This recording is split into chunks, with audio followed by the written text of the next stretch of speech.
Welcome to the Triple D Podcast, Donuts, Disability, and Discourse, where host Michael Leiner talks to the best in the business about community, impact, business, and donuts. Here's your host, Michael Leiner. Welcome back to another episode of the Triple D Podcast. I am excited because on this episode we are celebrating. June is HS Awareness Month. For those of you who don't know, HS is Hidradenitis Suppurativa, and I have a great guest today, Marlise Fletter. Why don't you introduce yourself and tell us a little bit about what you do and why HS Awareness Month is important to you? Okay, so as Michael said, my name is Marlise Fletter. I'm a certified nurse practitioner, and I work with Apex Clinical Research. I was with Apex Dermatology prior to moving to Apex Clinical Research. I have 18 years experience in clinical dermatology, So you're new. and I just moved to the research side of it about 6 months ago. So I'm also a sub-investigator for the research department. Tell me about the research you're doing. What does that mean? What are you researching? So what we do at Apex Clinical Research is we enroll patients in clinical trials to study novel meds or meds that are already FDA approved, but to look at other conditions that they might be used for. And why I'm really excited to be here today is hidradenitis suppurativa is such a tough condition to treat. And there hasn't been a lot in the studies, or new meds for it. And suddenly it's become a really hot condition to be talking about. And we currently have a clinical trial looking at a medication that blocks inflammatory pathways, or knocks down inflammation by calming the immune system. And not only do we have that one that we're currently enrolling in, but we have two that we're getting ready to start enrolling in. So we're about to have 3 clinical trials for treating hidradenitis suppurativa, and we're just so excited about it. That's really exciting. Tell me, for people who don't know, and you and I had a conversation before that I think is worth repeating, which is, in my social security disability practice, I find that hidradenitis suppurativa, I've been saying it this way it's one of the most mispronounced things it's a out long there. word. I say it right, don't I? All right, thank you. Making me feel good about myself. But it is probably one of the most under-described, underappreciated impairments that I see. And I'm not just talking about skin conditions. I'm talking about across the entire spectrum of health, where clients of mine will contact us and they'll say, I can't work because I have a back condition.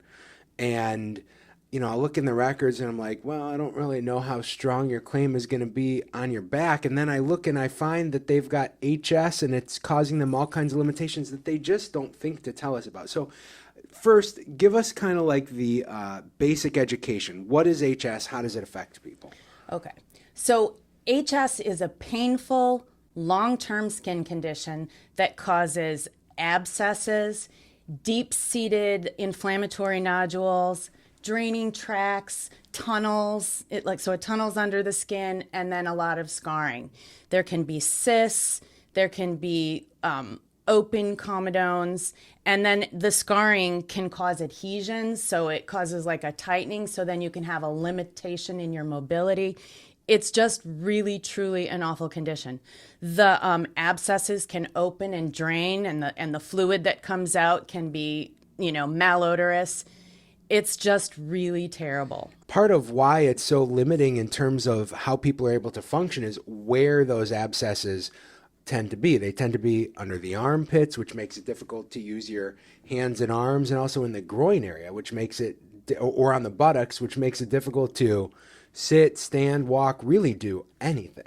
That's exactly right. And those are the 3 most common areas. We can also see it. Yeah. We can also see it at the base of the scalp. Okay. Under breasts, and in patients that are obese, we can see it under the abdominal apron where the belly hangs over. Yeah. We can see it in there as well. So it's just awful. We see it where you sweat or where there's a lot of hair follicles. So, It sounds like what you're doing, and I'm just curious to learn. I don't know if other people would be curious, but like I see Apex Dermatology all around, but now you're telling me that there's like a research arm. Is Apex just in Northeast Ohio, or is this? It is. Okay. We're just in Northeast Ohio. Okay. We have a large clinical practice. Right, and that's what I'm familiar with, Yep. just from seeing. But we also have, independent of the clinical side, Apex Clinical Research Center. So that's it's together but separate. Now, you're focused on research to try and find new treatments for people, but tell us what are the treatments like for people who have HS now, before you change the game for the entire world? So the typical treatments that we use, the standards are we tell everybody to cleanse well, and we'll prescribe a cleanser, or we'll have them get something over the counter like a benzoyl peroxide cleanser, or chlorhexidine 4%, which is Hibiclens. It's like a surgical scrub that they use in hospitals. So that's the basis. That's what we want you to cleanse with. Beyond that, then we'll probably prescribe a topical antibiotic. Clindamycin or erythromycin are pretty common, and those are just topical gels or solutions. If those things don't work to keep things under control, we might add an oral antibiotic. And it's not because hidradenitis is an infectious process, although you can get secondary infections with hidradenitis just by virtue of where it's located. You know, if it's by the bottom, you can get an infection as a result of Rubbing just where it is. Thing. We use the antibiotics also, though, for their anti-inflammatory effects. So we'll use doxycycline or minocycline, which also have anti-inflammatory effects. So we use it to reduce the inflammation, because HS really truly is a disease of inflammation. Yeah. So we'll add an oral antibiotic. If that doesn't work, then we may add something called a retinoid. Things like acitretin, which is seriatane. And it also works as an anti-inflammatory medicine. Sure. Sometimes they'll use something called isotretinoin, which is Accutane, although that's not as often. We use that for acne. Accutane. We use it. I'm 38. Every kid I knew was on Accutane every kid growing up. So that works by like clamping down on those oil-producing glands. So it might reduce cysts, although they're finding that the acitretin works better than the isotretinoin. No, a lot of my clients have told me that they take like bleach baths. That's, I guess, goes along with the, using a really good antiseptic cleanser. To take a bleach bath. Yeah. I'm thinking... I haven't heard that as much for hidradenitis. I know they sometimes recommend it for eczema. But beyond the oral antibiotics, then the newest treatments are the new biologic medications. And those are medications that work on the immune system. So they're immunosuppressive, and so they work by calming the immune system, blocking certain inflammatory pathways and just calming the immune system. So, and then the new ones, the novel ones that we're beginning to study, are more along those lines. And what is the hope in terms of how they change the results? Or so the goal in treating anybody with HS is to control pain, because it's an incredibly painful condition. Sure. Why is it painful, by the way? It's painful because these abscesses that form get hot and red and angry, and where they are is areas of activity. I mean, if they're on your bottom, you're sitting. If they're under your arms, it just limits everything you do: lifting, carrying, picking up a bag of groceries. If they're in your groin, just walking is going to be uncomfortable. Going to the bathroom is going to be uncomfortable because it's hot and angry. So then you want to reduce pain. You want to reduce the number of inflammatory lesions. So you want to cut those down with medicines. You want to prevent new lesions from forming. You want to prevent the lesions that are there from tunneling and popping up, starting in one place, going underneath, burrowing under the skin and coming up in another place, and then, weeping and draining. So we just want to eradicate all of that. Yeah.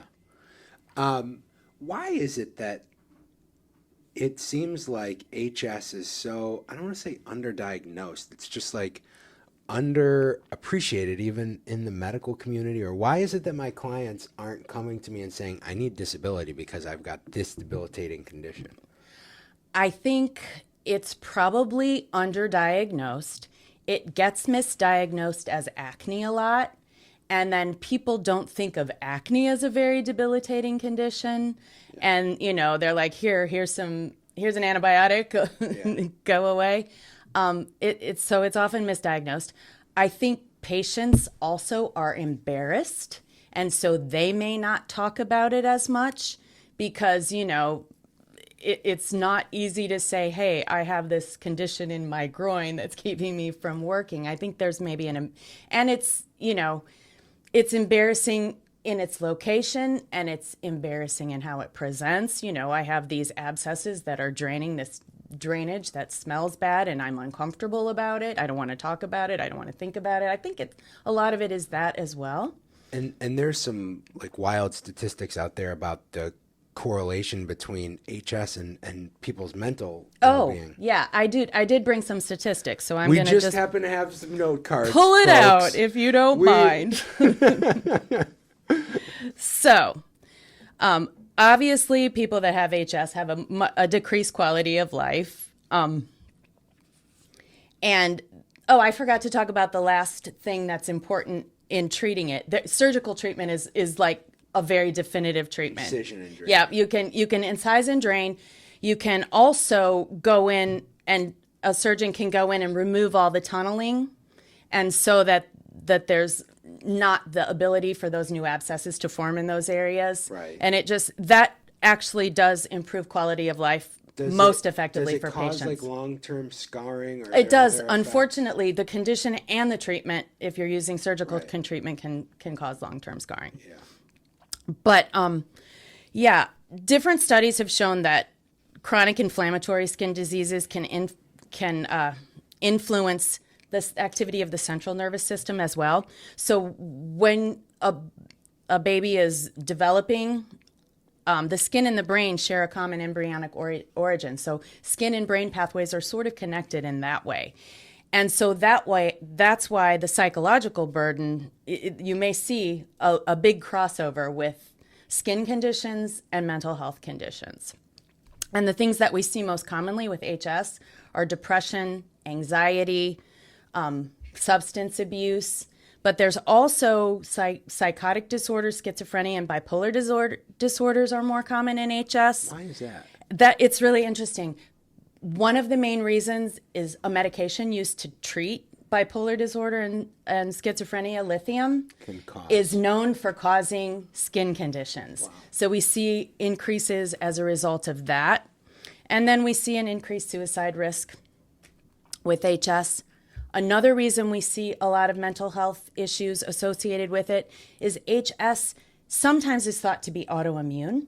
So it comes often in combination with other autoimmune conditions. For example, hypothyroidism, ulcerative colitis or Crohn's, which are just debilitating conditions. We see it sometimes with diabetes. So when you have all these comorbid conditions, all these conditions in addition to it, it leads to more depression, anxiety, mental health issues. When you just are chronically ill, you have a much higher risk of I depressive talk about disorders. that all the time. Mm-hmm. Let me ask you a question. So, was it 2 years ago or 3 years ago? Social Security, and I'll give you a little bit of an education that I doubt you have, so that you can help answer this question for me. There's many different ways that you can prove that somebody's disabled in one of the cases that I handle, but one of the things that Social Security has, it's called the Blue Book of Impairments, and it's supposed to be very objective, where they just list out almost every condition you can imagine.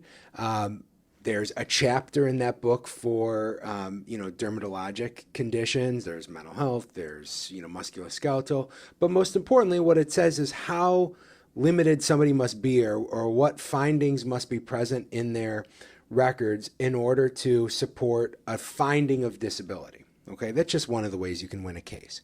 Social Security changed the skin listings about 2 or 3 years ago. Okay, the way that and there was, to be fair, some subjectivity in the way that the Hidradenitis Suppurativa listing read before. Basically just required extensive recurrent lesions that are, resistant to treatment, which, that can be interpreted very different. When they redid the skin listings, what they did is they added a requirement that somebody essentially need to have, based on HS, either they're unable to effectively use their upper extremities, or in the sense of being unable to use their lower extremities, they require, a walker, a wheelchair, 2 crutches, which I can't imagine having 2 crutches with HS. That would be the most painful thing of all time. But basically, they just added another layer to what you must prove in order to win a case on the listings with HS. So here's my question. You're shaking. It sounds like you have commentary even just hearing. I'm just flabbergasted, but go ahead, ask your question. Would a dermatologist, you're more focused on the research now, but before you were in clinical practice for almost 2 decades, you said. Would you ever prescribe an ambulatory aid for HS? Never in a million years. It wouldn't have even crossed my radar to do that. Okay. Honestly. So hearing that that's now, one of the requirements, and so everybody knows, I'm not checking my phone. I literally, I want to make sure that I'm wording this properly, because I know that I'm summarizing. But first of all, they got rid of HS having its own listing, so it's just grouped together with other skin conditions. But what it says is chronic skin lesions or contractures causing chronic pain or other physical limitations that persist despite adherence to prescribed medical treatment for 3 months. That was there before.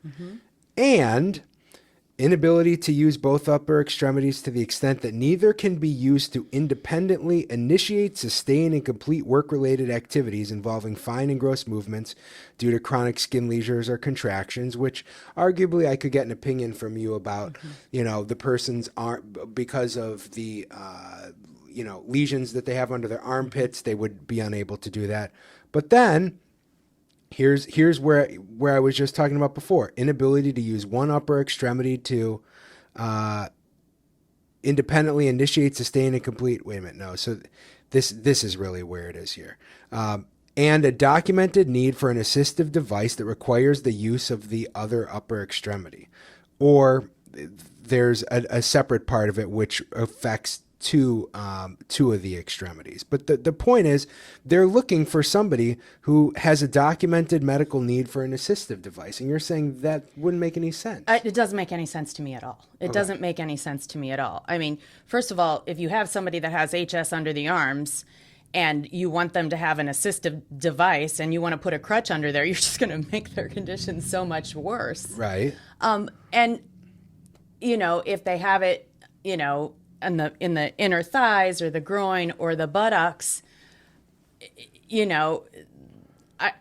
just the way I think of it, they're going to be more uncomfortable sitting than actually walking or standing. Yeah. Although that's going to be comfortable too, but I don't know that you would use an assistive device for this. I don't see how that doesn't make sense to me. Yeah. And frankly, a lot of my clients, when they're because, they might not have lesions every single day. They might have lesions in different places. Correct. At different times, but Correct. It's not like 24/7, 365. They're going to have lesions in their inguinal area, right? Their groin, right? They might have some that are on their butt, and then they get that taken care of, and then they pop up somewhere else. That's the nature of the condition. It's chronic intermittent. When they have it, though, I mean, a lot of times they're just bedbound. It's debilitating. It's so painful.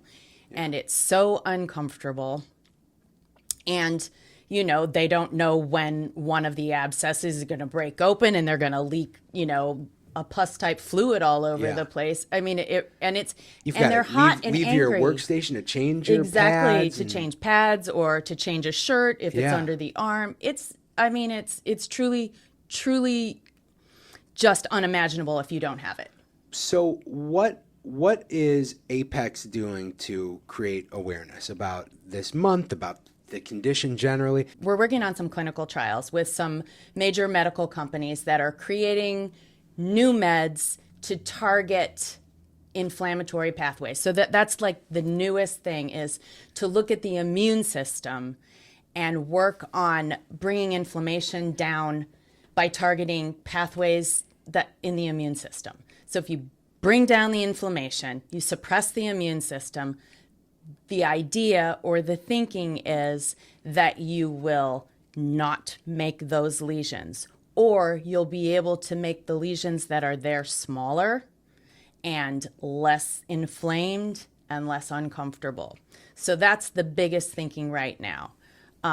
Trying to get away from antibiotics and trying to get away from, things that can cause other long-term harm down the way. The retinoids can be harmful down the road as well. Sure. So we're looking for things that are effective and not harmful and that can give people a decent quality of life.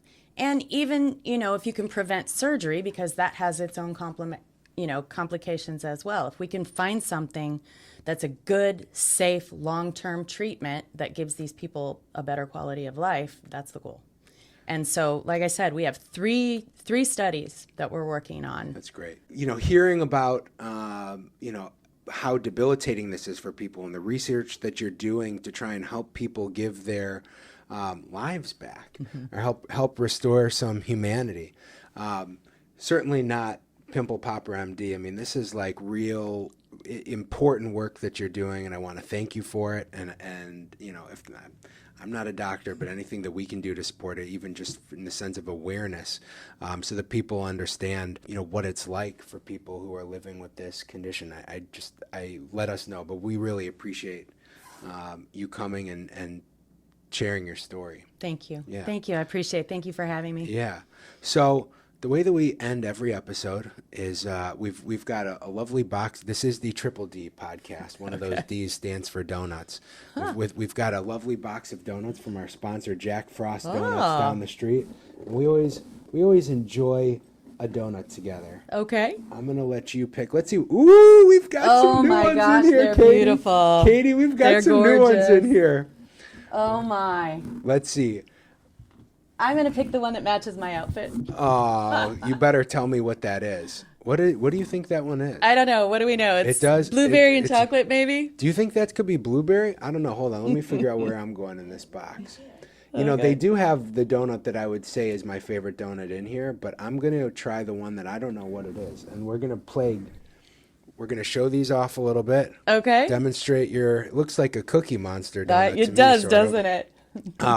I'm wondering if this is like a banana type thing that I've got here. Looks good. But we'll taste it. We'll decide what they are.